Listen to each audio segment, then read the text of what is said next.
আসসালামু আলাইকুম। ওয়ালাইকুম আসসালাম।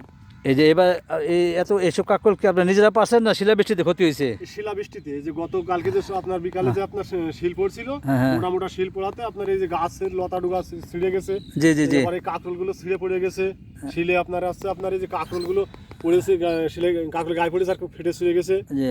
এইভাবে বিভিন্ন কাকরল, অনেক কাকরল ধরে গেছে আর কি। আরে আপনাদের ব্যাপক ক্ষতি হয়ে গেছে। জি জি। যাক, এটা প্রাকৃতিক দুর্যোগ, এটা মেনে নিতে হবে। আল্লাহ এটার জন্য আপনারা হতাশ হবেন না বা ধৈর্য হারাবেন না।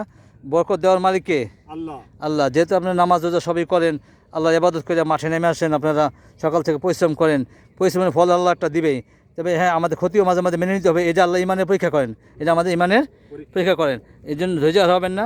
যে পটলগুলো নষ্ট হয়ে গেছে বা গাছতে পড়ে গেছে, সেটা আপনারা কী করেন, আপাতত সংগ্রহ করে যদি কিছু বিক্রি করা যায় করবেন, বাসায় খাওয়ার জন্য হলে নিয়ে যাবেন। আমরা অপচয় না করি, নষ্ট না করি এগুলো।